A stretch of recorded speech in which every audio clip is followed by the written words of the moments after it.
C'est vrai que beaucoup de services hospitaliers permettent à un parent, le plus souvent à la mère, de rester près de son enfant autant qu'elle le souhaite, y compris la nuit. L'enfant hospitalisé est doublement souffrant. D'abord, il souffre physiquement de sa maladie et puis émotionnellement de la séparation avec sa famille. Et c'est aussi vrai pour les tout petits. Dans la plupart des cas, la présence d'un parent auprès de l'enfant malade est très souhaitable. Outre le bienfait psychologique, le parent prend garde à toutes sortes de petits détails auxquels le personnel soignant, souvent surchargé de travail, ne pourrait pas répondre. Par exemple, le fait de fermer ou d'ouvrir une porte, une fenêtre, de baisser un store, de changer une couche sale rapidement, de faire boire ou manger au rythme de l'enfant. Parfois, mais c'est l'exception plutôt que la règle, il est préférable que la maman ne soit pas là. Dans quel cas?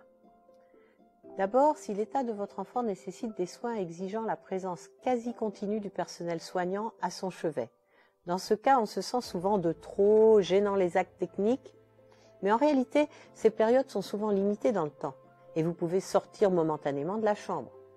Dans les services de réanimation où ces actes sont pratiqués de façon rapprochée, les visites des parents sont souvent limitées aux après-midi. Toutefois, vous pouvez souvent demander de rester tard dans la soirée, même si vous n'êtes pas autorisé à rester la nuit entière. Le mieux dans ce cas est de s'adresser à l'infirmière surveillante du service plutôt que d'essayer de tricher sur les heures.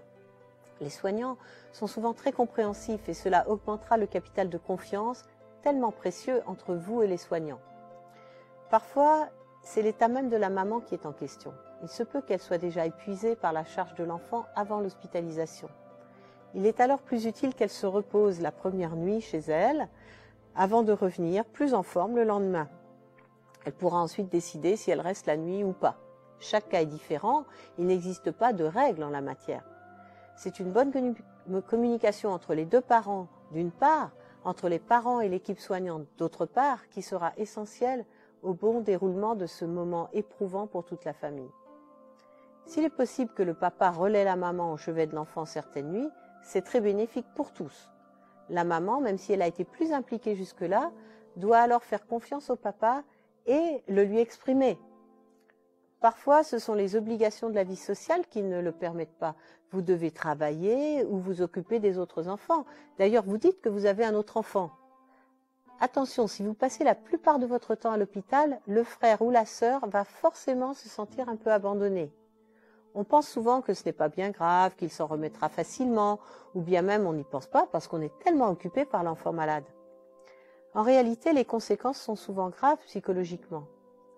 L'enfant qui se sent délaissé ressent aussi votre anxiété et ne comprend pas bien ce qui se passe. Souvent, on ne lui explique pas, il essaie de comprendre des bribes de conversation d'adultes sans oser poser de questions.